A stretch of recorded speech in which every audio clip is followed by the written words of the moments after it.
अस्सलाम वालेकुम। आज हमारा एक्ट के ऊपर पीरा एक्ट सन 2024 के ऊपर तीसरा लेक्चर है। इस लेक्चर के अंदर हमारे पास जो टॉपिक है वो डेफिनेशंस। चैप्टर नंबर 1 प्रिलिमिनरी का सेक्शन नंबर 2 है और इसके अंदर हमारे पास 53 डेफिनेशंस बताई गई हैं। डेफिनेशन पे जाने से पहले मैं आपको एक चीज़ क्लियर करता चलूँ। बहुत से बच्चे मुझे व्हाट्सएप के थ्रू ये कह रहे थे कि सर जो पंजाब असम्बली की वेबसाइट है वहाँ पर जो एक्ट है उसके 92 सेक्शन है और जो आप पढ़ा रहे हैं उसके 82 हैं। तो सर कौन से वाले सही हैं? वो मुझे स्क्रीनशॉट शेयर कर रहे थे। मैं आपको बताता चलूँ बच्चों, वो एक्ट नहीं है, वो बिल है।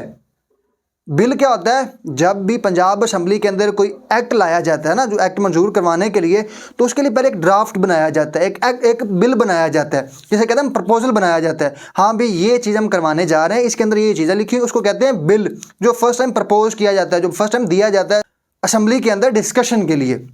तो जो बिल है ना उसके 92 सेक्शंस हैं बिल के। अब बिल जो जब जाता है पंजाब असम्बली के अंदर, वहाँ पर जाके डिस्कशन होती है, फिर वो बिल पास होता है।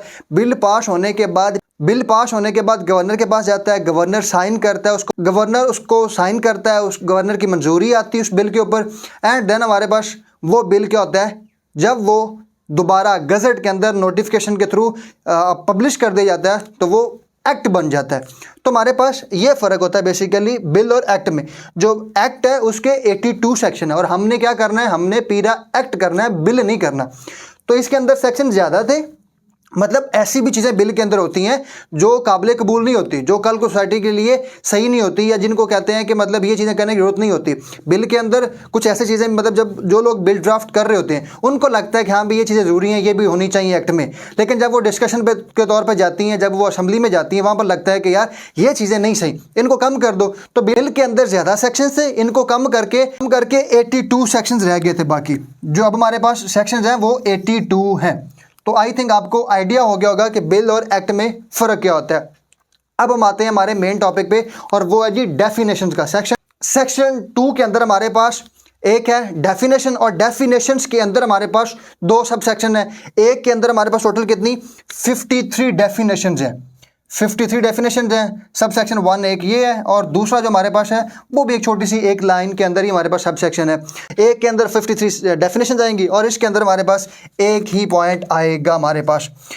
तो हम बगैर किसी देर के देखते हैं कि डेफिनेशंस क्या होती हैं। आप में से बहुत से लोग ऐसे हैं जो पहली दफ़ा किसी एक्ट को पढ़ रहे हैं। कोई फिजिक्स के होंगे, कोई केमिस्ट्री के होंगे, कोई इंग्लिश के होंगे, जिनका कभी एक्ट से वास्ता नहीं पड़ा। एक्ट बेसिकली क्या होता है, ज़्यादातर लॉयर्स को पढ़ाया जाता है, जो लॉ करते हैं लोग उनको एक्ट पढ़ाए जाते हैं अंडरस्टैंडिंग के लिए, लॉ की अंडरस्टैंडिंग के लिए। तो ये भी बेसिकली ज़्यादातर लॉयर को पता होता है। लेकिन जो बेसिकली वो लोग जिनका लॉ के साथ कोई अंडरस्टैंडिंग नहीं है, तो जो चीज़ें एक्ट के अंदर लिखी जाती हैं, ऐसे ऐसे वर्ड्स जो एक्ट के अंदर आएंगे उनके मीनिंग्स क्या हैं, वो कहाँ पर बताए जाते हैं, वो डेफिनेशन के अंदर बताए जाते हैं। डेफिनेशन बेसिकली वो सेक्शन होता है जिसके अंदर वो वर्ड्स के मीनिंग बताए जाते हैं जो आगे एक्ट में बार बार यूज होंगे, तो आप कंफ्यूज ना हो। आपके माइंड में फर्ज करें जी, मैं एक एग्जांपल यहीं पर आपको दे देता हूं। एक वर्ड है एक्ट, अगर जहां पर सिर्फ और सिर्फ वर्ड अकेला एक्ट आएगा, मतलब वहां पर उसके साथ कोई और चीज़ नहीं आएगी। इसी एक्ट के अंदर डेफिनेशंस के अंदर हमारे पास 2 चीज़ें आ रही होती हैं। मैं आपको एग्जांपल के तौर पर बता रहा हूं। एक आता है लैंड रेवेन्यू एक्ट, एक आएगा सिंपल एक्ट। ये लैंड रेवेन्यू एक्ट है।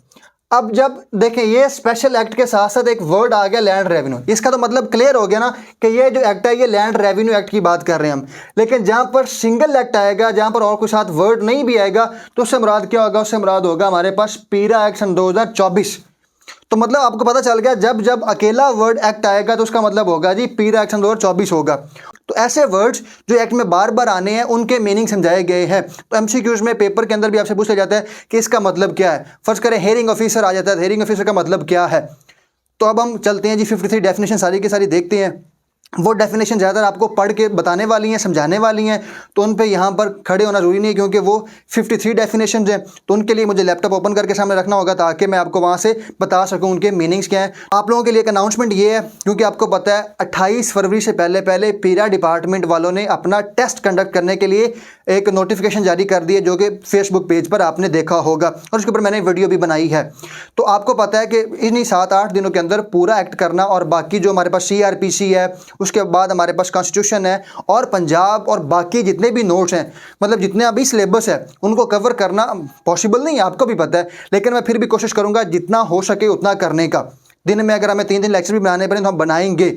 बाकी बात ये है, जो सबसे बड़ी अनाउंसमेंट ये है कि अल्हम्दुलिल्लाह हमारा एक अलग से हमने ग्रुप बनाया है जिसके अंदर हमारे पास पेड बच्चे हैं, जो हमारे पास नोट्स बन गए। इन सारे सिलेबस के जितना भी पीरा का सिलेबस ये आपके सामने शो रहा है, इस सारे के ऊपर नोट्स बन गए हैं और हमारा एक अलग जो पेड ग्रुप है वहाँ पर बच्चे ऐड हो चुके हैं।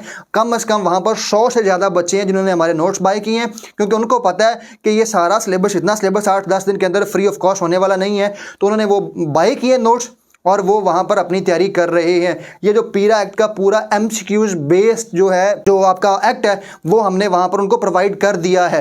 अगर आप वो लेना चाहते हैं तो आप इस नंबर पर रब्ता करके आप वो बाय कर सकते हैं। ये पूरी आपके सामने एडवर्टाइजमेंट आ रही है, ये पूरे के पूरे सिलेबस के होंगे। बच्चे समटाइम पूछ होते हैं कि सर ये जो फीस हम पे करेंगे ये किसी एक चीज़ के लिए होगी या सारे, तो ये हम सिर्फ और सिर्फ 2000 के अंदर आपको पूरे के पूरे नोट्स प्रोवाइड करेंगे। ऐसा नहीं होगा कुछ चीज़ छोड़ देंगे, सारे के सारे। जी तो बगैर किसी देर के शुरू करते हैं जी, हम चलते हैं अपनी डेफिनेशन की तरफ। जी तो हमारे पास जो सबसे पहली डेफिनेशन है वो है जी अब्सोल्यूट ऑर्डर। अब्सोल्यूट ऑर्डर का क्या मतलब होता है? अब्सोल्यूट ऑर्डर वो ऑर्डर होते हैं जिनको झुठलाया ना जा सके, जिनको निगलेक्ट ना किया जा सके। मतलब कुछ ऑर्डर ऐसे होते हैं जिनको हम देख सकते हैं कि जी इसके अंदर लॉ के अंदर ममानत है या नहीं है, इनको इमरजेंसी बेसिस पे करना है या नहीं है। मतलब जिनके अंदर होता है, फ़र्ज़ करें कि जी 5 दिन का टाइम भी मिल सकता है, लेकिन जो अब्सोल्यूट ऑर्डर होते हैं जो होने ही होने हैं, जो EPO के अंडर आएंगी, एमरजेंसी प्रोहिबिशन ऑर्डर। EPO क्या होता है? एमरजेंसी प्रोहिबिशन ऑर्डर होता है ऐसा ऑर्डर जिसको आप जुटला नहीं सकते, जिसको आप निगलेक्ट नहीं कर सकते, जिसको आप डिले नहीं कर सकते, या फिर उसको आप कह सकते हैं कि एक अब्सोल्यूट ऑर्डर है जो मानना ही मानना है आपने। ये हमारे पास अब्सोल्यूट ऑर्डर है। और एक्ट, जैसे दूसरी डेफिनेशन है एक्ट की, मैंने आपको पहले बताया एक्ट का मतलब क्या होगा। जहाँ पर भी अकेला वर्ड एक्ट आएगा वहाँ से मुराद होगा Punjab enforcement and regulation act जो सन 2024 का हमारे पास है। नंबर 3 पे अथॉरिटी। अथॉरिटी से क्या मुराद है? वो कह रहे हैं अंडर सेक्शन 3, अंडर सेक्शन 3 जो इसी एक्ट के अंदर, अब हम पढ़ रहे हैं सेक्शन नंबर 2, इसी एक्ट के अंदर सेक्शन नंबर 3 के अकॉर्डिंग वो कह रहा है जो इस एक्ट के अंदर जिनको अथॉरिटी दी गई है, जिनको इस कैपेबल बनाया गया है कि वो अपना लॉज को इम्प्लीमेंट करवा सकते हैं, जो अथॉरिटी है, जो मेंबर्स हैं, जो हायर मेंबर हैं, जो अथॉरिटी है इस डिपार्टमेंट के अंदर, उनको हम अथॉरिटी कहेंगे। जो हायर अथॉरिटी है, जिसके अंदर हमारे पास जो सेक्शन नंबर 3 के थ्रू मैं बता भी देता हूँ आपके पास वो कौन से हैं। तो वो जो सेक्शन 3 के अंदर हमारे पास जो आते हैं, जो सेक्शन 3 के अंदर मैं बता देता हूँ सेक्शन 3 के अंदर क्या है। तो वो कह रहे हैं the government shall be notification in the official gazette establish an authority to be known as the Punjab enforcement and regulatory authority for carrying out the purpose of the act. वो कह रहे हैं कि अथॉरिटी हम उसको कहेंगे जिसको पंजाब गवर्नमेंट क्या करेगी, गवर्नमेंट ऑफ पंजाब गजट के अंदर नोटिफिकेशन करेगी कि ये हमारी अथॉरिटी है जो इस एक्ट के पर्पस को डिफाइन करेगी, जो इस एक्ट के पर्पस को इंप्लीमेंट करवाएगी। अब देखिए हमारे पास एक्ट बन गया, एक्ट को इंप्लीमेंट भी तो करवाना है ना, वो कौन करवाएगा? वो अथॉरिटी करवाएगी। अथॉरिटी कौन डिसाइड करेगा? वो डिसाइड करेगी गवर्नमेंट ऑफ द पंजाब। ये सेक्शन नंबर 3 के कुछ ऐसी डेफिनेशंस हैं जो अगले सेक्शंस में होंगी, वो रेफर करेंगे। लेकिन जो है ना मेरा नोट्स मैंने बनाया है पीरा एक्ट के ऊपर, वो कम्प्लीटली MCQs बेस्ड है। उनके अंदर ये सारी चीज़ें आपको MCQs टाइम मिलेंगी, क्योंकि आपने पेपर तो MCQs में ही करना है, आपने पूरा एक्ट रटना तो नहीं है ना, क्योंकि जो लॉज हैं पूरे एक्ट याद करते हैं लॉयर्स, जिन्होंने पेपर्स में जाके सब्जेक्टिव लिखने होते हैं। आपने MCQs के लिहाज से ही करना है। जो सारी की सारी चीज़ें आप करेंगे आपने इसको MCQ से लिहाज से करना है ना, ताकि आपने MCQ जाके टिक लगाना है। तो आपको जितना अच्छा वो याद होगा आपने उतना अच्छा जाके करेंगे, तो आपको पूरा एक्ट याद करने की ज़रूरत नहीं है, आप काम की चीज़ें सिर्फ याद करेंगे। जो नेक्स्ट चीज़ है वो है जी अथोराइज्ड ऑफिसर।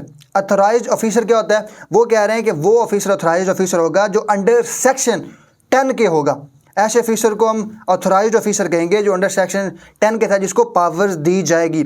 और सेक्शन जो 10 हमारे पास वो क्या कहता है? Powers and function of the authority, कि ये सारी पावर्स, ये सारी चीज़ें जो हम नीचे उन्होंने दी गई हैं सेक्शन 10 के अंदर, ये तकरीबन हमारे पास 15-20 बनती हैं। वो कह रहे हैं जो चीज़ें इनके पास होंगी वो हमारे पास क्या कहलाएगा? अथोराइज्ड ऑफिसर कहलाएगा। तो इसमें मैं एक चीज़ बता देता हूँ आपको, subject to provisions of the act and the rules or regulation framed thereunder the authority may exercise such powers and take such measures as may be necessary for carrying out the purpose of the act। वो हमारे पास authorised officer कहलाएंगे जो इस act को implement करवाने में, इस act के जो ट्रू मेजर्स हैं वो लेने में हमें कामयाब करवाएंगे। वो हमारे पास क्या कहलाएगा? अथोराइज्ड ऑफिसर, जिसके पास अथॉरिटी होगी, जिसके पास पावर होगी कि वो इस एक्ट को इम्प्लीमेंट करवा सके, इस एक्ट के आउटकम्स को ला सके, इसका रिजल्ट निकलवा सके। अगर फ़र्ज़ करें जी कुछ मतलब कहा जाता है कल को कि जी चीनी 150 रुपये किलो बिकवानी है आपने, तो ये एक्ट के थ्रू जिन लोगों को अथराइज किया जाएगा कि वो 150 रुपये किलो ही चीनी बिकवाएं, तो वो कौन सा होगा, वो ऑथराइज ऑफिसर होगा, जिसको पावर कौन देगा, ये हमारे पास एक्ट देगा और सेक्शन अंडर 10 के देगा। जैसे कि मैंने आपको पहले बताया था कि आपको माइंड में होना चाहिए कि कौन सा चैप्टर किस चीज़ को डील करता है, तो वो चीज़ें आपको बाद में याद रहने के लिए याद रखने के लिए आसानी होगी और आपको पेपर में मसला नहीं होगा। नेक्स्ट वर्ड है जी बोर्ड। बोर्ड क्या है, तो यहाँ अगर जहाँ पर सिंपल वर्ड बोर्ड आएगा तो बोर्ड से मुराद होगा आपके पास district board, district enforcement and regulation board होगा। मतलब जो डिस्ट्रिक्ट लेवल पे अथॉरिटी होगी, जो डिस्ट्रिक्ट लेवल पर जो ऑफिसर्स होंगे, जो डिस्ट्रिक्ट लेवल पे आपके पास थाना होगा, तो जो उसके अंदर हमारे पास जो डिस्ट्रिक्ट लेवल के ऊपर जो हमारे पास ऑफिसर्स होंगे उनको हम कहेंगे डिस्ट्रिक्ट बोर्ड, या उसको आप सिंपल बोर्ड कहेंगे। Boards mean the district enforcement and regulatory board constituted under the act 12 of the act. मतलब वो कह रहे हैं कि जो इस 12वें सेक्शन के तहत जो तैयार होगा, जो बनाया जाएगा, वो हमारे पास बोर्ड कहलाएगा। और सेक्शन 12 के अंदर क्या कहा गया, वो अथॉरिटीज़ जो हमारे पास क्या होंगी, जो डिस्ट्रिक्ट लेवल पर होंगी, उनको हम बोर्ड कहेंगे। जो डिस्ट्रिक्ट लेवल पर हमारे पास जो मेंबर्स होंगे, और इनके अंदर हमारे पास कौन कौन से होते हैं, इसमें हमारे पास डिप्टी कमिश्नर होता है। डिस्ट्रिक्ट लेवल पर जो हमारे पास बोर्ड के मेंबर्स होंगे, उसमें डिप्टी कमिश्नर होगा, जो चेयरपर्सन होगा बोर्ड का चेयरपर्सन जो होगा वो डिस्ट्रिक्ट लेवल पर कौन होगा, वो डिप्टी कमिश्नर होगा।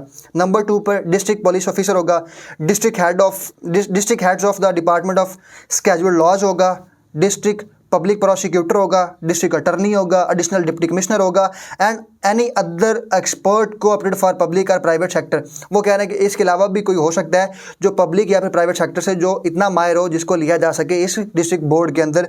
तो ये हमारे पास बोर्ड का मतलब होगा जो डिस्ट्रिक्ट लेवल पर ये मेंबर्स मिलकर बनाएंगे। उसके बाद हमारे पास जो नेक्स्ट चीज़ है बोर्ड के बाद, वो है जी हमारे पास चेयरपर्सन। चेयरपर्सन कौन होगा, mean the chairperson of the authority. Chairperson से मुराद होगा कि जो वो बंदा जो अथॉरिटी का चेयरपर्सन होगा, जो सबसे बड़ा चीफ होगा, जो उन सबको सुपरवाइज कर रहा होगा। तो हमारे पास जो सबसे बड़ी अथॉरिटी इस एक्ट के तहत चेयरपर्सन कौन है, वो होगा सीएम पंजाब। जैसे आजकल हमारे पास पीरा डिपार्टमेंट, उसका चेयरपर्सन कौन है, उसका चेयरपर्सन है मरियम नवाज, क्योंकि वो सीएम पंजाब है। कल को कोई और सीएम आएगा तो वो चेयरपर्सन होगा।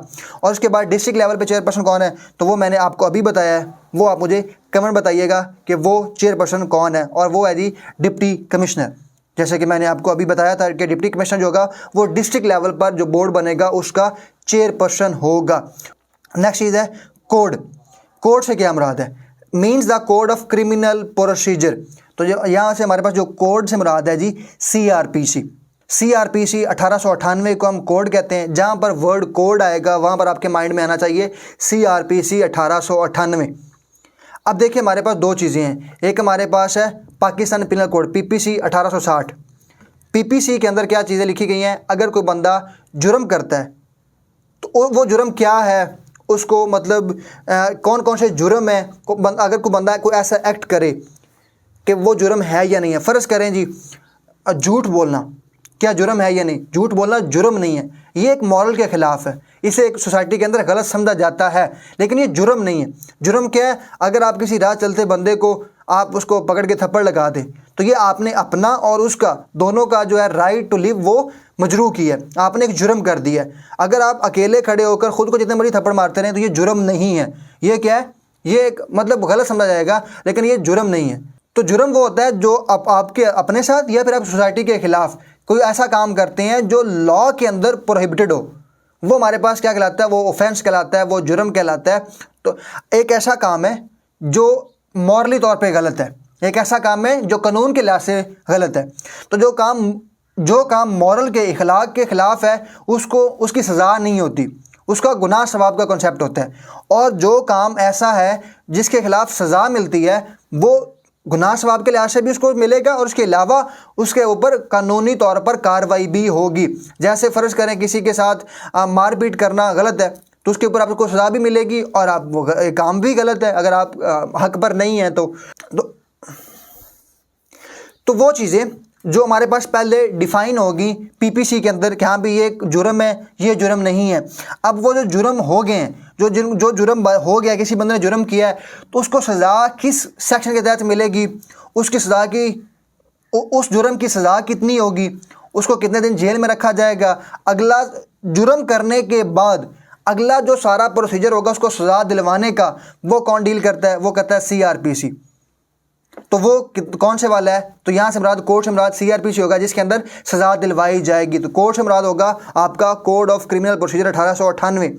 तो ये हमारे पास इससे मुराद है कोड। कमेटी, नेक्स्ट वर्ड है committee, means a committee constituted under the act. तो कमेटी से मुराद ये होगा कि ये जो एक्ट है इसके अंदर कोई अगर कमेटी बनाई जाती है तो उसको हम क्या कहेंगे? कमेटी। वो डिस्ट्रिक्ट लेवल पर भी हो सकती है, वो डिवीजन लेवल पर भी हो सकती है, वो पंजाब लेवल के ऊपर भी हो सकती है कि अगर एक कमेटी बनाई जाए जिसमें कोई डिसीजन लेना है तो उसको हम क्या कहेंगे? कमेटी। जिसको अथोराइज कौन करे? ये एक्ट करे कि हाँ भी आपने कमेटी बनाई है। फिर उसके बाद नेक्स्ट है हमारे पास कोर्ट। कोर्ट क्या है? Means a court of session establish under the code and also included the court of additional session जज। तो कोर्ट से क्या मुराद है? यहाँ पर जहाँ पर भी वर्ड कोर्ट आएगा, इस एक्ट के अंदर अकेला वर्ड कोर्ट आएगा, वहाँ पर आपके माइंड में दो अदालतें आनी चाहिए। नंबर 1 पे सेशन कोर्ट, जिसे हम कोर्ट ऑफ सेशन कहते हैं, और नंबर 2 पर हमारे पास court of an additional session जज। कोर्ट, सेशन कोर्ट या फिर एडिशनल सेशन जज के अंदर जहाँ पर एडिशनल सेशन जज बैठे वो हमारे पास क्या कहलाता है? कोर्ट कहलाता है। नेक्स्ट डेफिनेशन हमारे पास है custodian of the state property. इससे क्या मुराद है? वो बंदा जो स्टेट की प्रॉपर्टी का रखवाला हो उसे हम कस्टोडियन कहते हैं। कस्टोडियन का मतलब होता है रखवाला। गवर्नमेंट मुलाजिम, जो इस एक्ट के तहत गवर्नमेंट मुलाजिम होगा जो स्टेट की प्रॉपर्टी की हिफाजत करेगा वो क्या कहलाता है? कस्टोडियन कहलाता है। इसको हम डेफिनेशन भी पढ़ लेते हैं। Custodian of the state property means such officer or such employee of the government who is responsible for managing, जो गवर्नमेंट का मुलाजिम जो रिस्पॉन्सिबल होगा, जिम्मेदार होगा मैनेज करने का, मेंटेन करने का and protecting the state property, जो स्टेट प्रॉपर्टी को प्रोटेक्ट करेगा। उसके बाद ये हमारे पास है department. Department means and defined under the Punjab government rules of business 2011। Punjab government rules of business 2011 के तहत कोई ऐसा डिपार्टमेंट जो बनाया गया हो, मतलब डिपार्टमेंट की डेफिनेशन आपने कहाँ से लेनी है? वो लेनी है आपने Punjab government rules of business 2011 में से। और इसका मतलब क्या है? कोई भी ऐसे इसके अंदर क्या क्या चीज़ें इंक्लूड होंगी? वो जो डिपार्टमेंट, कोई भी डिपार्टमेंट वो ऑटोनॉमस अकेला प्राइवेट डिपार्टमेंट भी हो सकता है या फिर लोकल डिपार्टमेंट भी हो सकता है आपके पास। उसके बाद गवर्नमेंट बॉडीज़ भी हो सकती है या फिर कोई सेमी गवर्नमेंट एंटिटीज़ भी हो सकती है या कोई सेमी गवर्नमेंट इदारा भी हो सकता है। जैसे हमारे पास DPS है, वो भी एक क्या है? सेमी गवर्नमेंट एक इदारा है। उसके बाद ये डायरेक्टर जनरल। फिर है जी डायरेक्टर जनरल। डायरेक्टर जनरल का क्या मतलब होगा? तो डायरेक्टर जनरल हमारे पास होगा जो इस एक्ट के तहत जिसको डायरेक्टर जनरल की पावर दी जाएगी। कोई फ़र्ज़ करे आप इन्फोर्समेंट ऑफिसर लग जाते हैं तो आप क्या होंगे? इन्फोर्समेंट ऑफिसर होंगे। वो किसके तहत होंगे? वो इस एक्ट के तहत होंगे। तो ऐसे ही डायरेक्टर जनरल क्या होगा? जो इस एक्ट के तहत डायरेक्टर जनरल होगा उसको हम क्या कहेंगे? डायरेक्टर जनरल कहेंगे। उसके बाद है जी डिस्ट्रिक्ट। डिस्ट्रिक्ट क्या होता है? डिस्ट्रिक्ट की definition Punjab land revenue act 1967 के अंदर बताई गई है। तो यहाँ पर वो कह रहे हैं कि डिस्ट्रिक्ट का मतलब ज़िला होता है। ज़िला जिसे हम सब डिवीजन लेवल भी कहते हैं। तो जो हमारे पास ज़िला है उसकी डेफिनेशन में बताई गई है लैंड रेवेन्यू एक्ट 1967 के अंदर।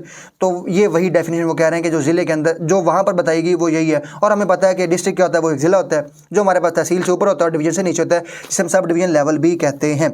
उसके बाद ये हमारे पास है एम्प्लॉय। एम्प्लॉय का मतलब क्या है? एम्प्लॉय मतलब मुलाजिम। जो वो कह रहा है जो सेक्शन 10 के तहत कोई भी अथॉरिटी है या फिर इस एक्ट के तहत जो गवर्नमेंट का मुलाजिम है पीरा डिपार्टमेंट के अंदर, उसको हम क्या कहेंगे? एम्प्लॉय कहेंगे। वो कह रहा है जी मीन्स एन ऑफिसर स्टाफ और any other person appointed by the authority under section 10 of the act. वो कह रहा है इस एक्ट के अंदर सेक्शन 10 के तहत कोई अथॉरिटी कोई मुलाजिम लगाती है तो वो हमारे पास क्या कहलाएगा? वो एम्प्लॉय कहलाएगा सरकारी। जैसे आप इन्फोर्समेंट ऑफिसर होंगे, इन्वेस्टिगेशन ऑफिसर होंगे, तो आप भी क्या होंगे? आप एम्प्लॉय होंगे, मुलाजिम होंगे। फिर जी इंक्रोचमेंट।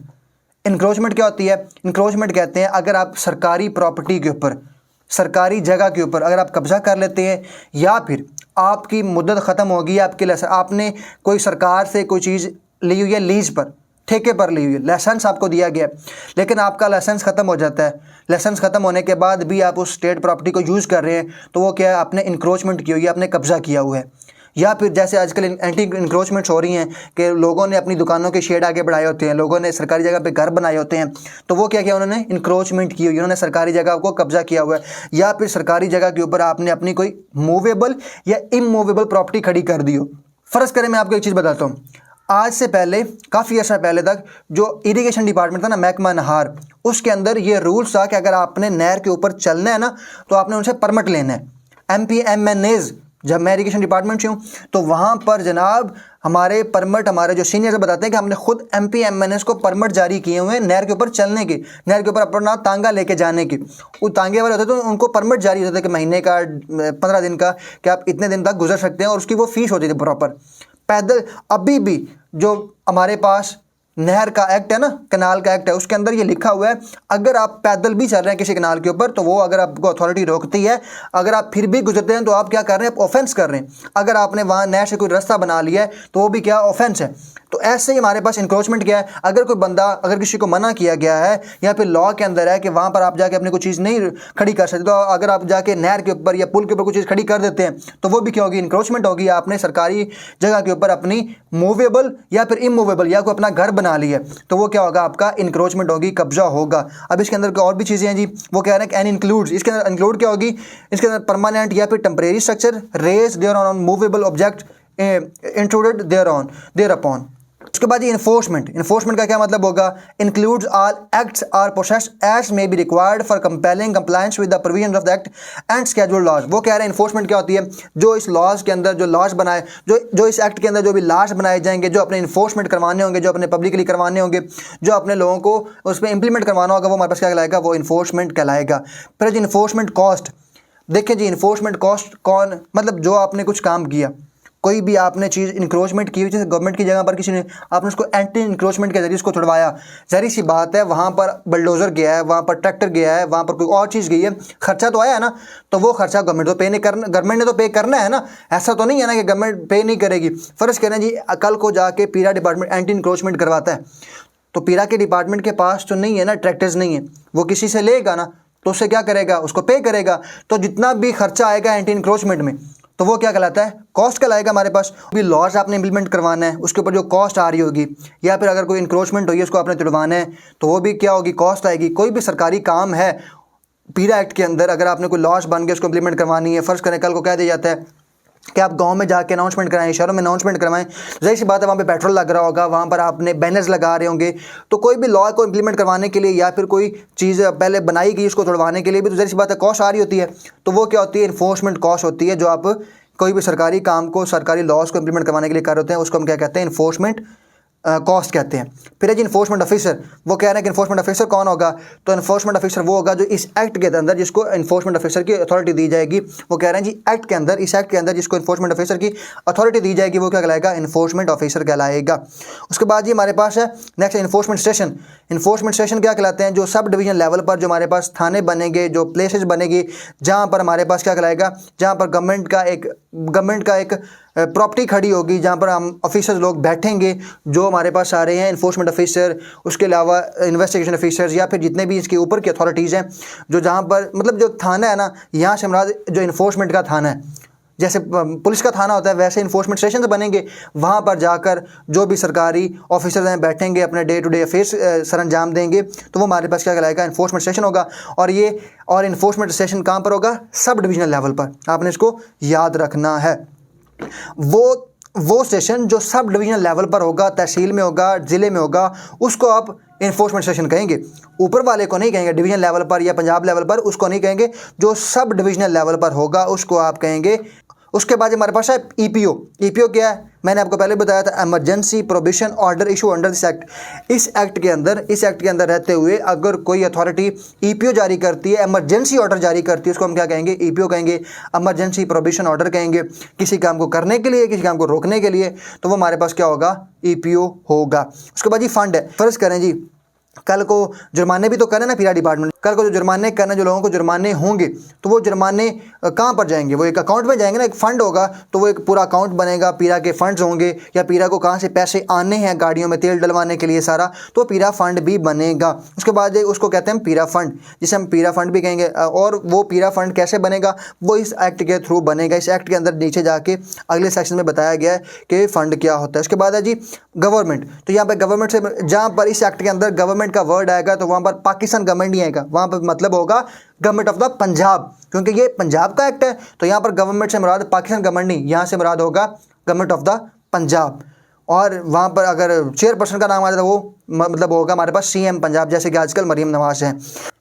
नेक्स्ट डेफिनेशन हमारे पास है जी ग्रीवेंस रिड्रेसल कमिश्नर। ये क्या होता है, जैसे हमारे पास इन्फोर्समेंट ऑफिसर हैं, जैसे हमारे पास इन्वेस्टिगेशन ऑफिसर हैं, वैसे ही हमारे पास क्या होंगे, ग्रीवेंस रिड्रेसल कमिश्नर होंगे जो इस एक्ट के तहत उनको अथॉरिटी मिलेगी। उसके बाद है जी, और मैं एक चीज़ पहले आपको बताना भूल गया, वो ये थी कि जो इन्फोर्समेंट कॉस्ट होगी वो कौन बनाएगा।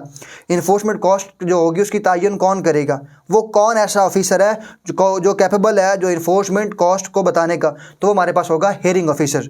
तो हेयरिंग ऑफिसर की अथॉरिटी है कि वो जितनी भी इन्फोर्समेंट कॉस्ट आएगी वो बताएगा। नेक्स्ट हमारे पास है जी हेयरिंग ऑफिसर। तो हेयरिंग ऑफिसर क्या मुराद है, means the hearing officer appointed by the authority under the act. वो कह रहे हैं हेयरिंग ऑफिसर वो होगा जो इस एक्ट के तहत बनाया जाएगा, जिसको अथॉरिटी दी जाएगी, और हेयरिंग ऑफिसर जो होगा वो 17 ग्रेड का होता है।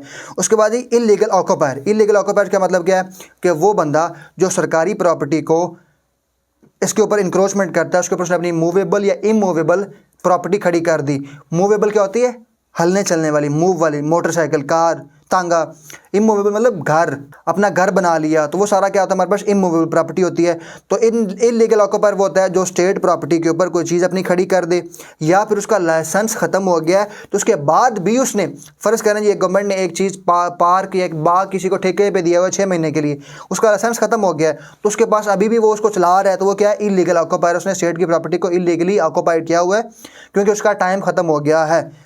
उसके बाद हमारे पास इंडिपेंडेंट मेंबर। इंडिपेंडेंट मेंबर वो कहते हैं क्या होते हैं, इंडिपेंडेंट मेंबर वो होते हैं जो सेक्शन 4 के अंदर बताए गए हैं।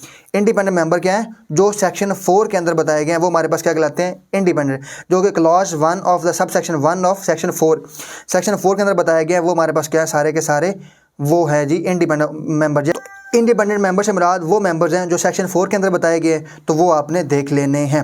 उसके बाद जी हमारे ये सारे एमसीक्यू के अंदर मैंने बताए हुए हैं।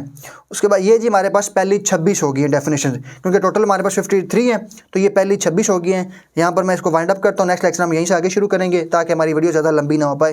तो हमें याद रखिएगा, चैनल को सब्सक्राइब करना ना भूलें, और नोट्स बाय करने के लिए ये नंबर आपकी स्क्रीन पर शो करें। स्टे ट्यून, अल्लाह हाफिज़।